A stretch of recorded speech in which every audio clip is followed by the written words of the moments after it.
ndakatombotemba temba tikati mwai mandirasa pandakapigirwa muchizarira kumaziva ndatsoka ndakati dzimwe nguva upenyu hwangu wapara ndaisaziva kuti Jehovha matondiwanire nyasha ndakatombotemba temba tikati mwai mandirasa pandakapigirwa muchizarira kumaziva ndatsoka ndakati dzimwe nguva upenyu hwangu wapara ndaisaziva kuti Jehovha matondiwanire nyasha mhando dzangu dzakapemera dzichiri pangu papera ukama vachipara zvikatosaiwana ngwarati chipo chamakandipa Jehovha chakandibarira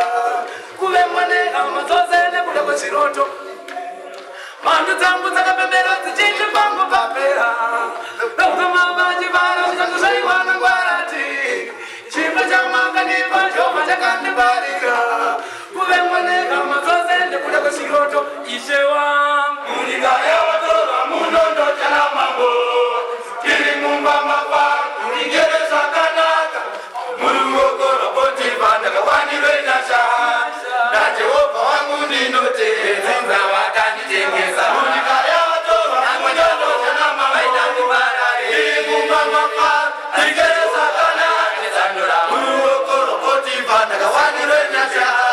naJehovha wangu ndinoteedza vakanditengesa munyika yavatora munondo chana mambo tiri mumba mapa kunigere zvakanaka muri ruoko rwaPotifa ndakawanirwe nyasha naJehovha wangu ndinoteedza mukurarama kwangu ndaisaziva ndine mhanduwe pasina matambudziko ndaipafira murima kushata kwechimwe kwaiva kunaka kwechimwe pane zvinhu ndavakuziva zvakavanzika mupenyu mukurarama kwangu ndaisaziva ndine mhanduwe pasina matambudziko ndaipafira murima kushata kwechimwe kwaiva kunaka kwechimwe pane zvinhu ndavakuziva zvakavanzika mupenyu vakoma vakarangana ndokunditengesa bariro yavo vachitivire mune Ijipita tarisiro dzavo dzose ukama dzakakona ungavadaka vaisaziva vaiyambudza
Tumba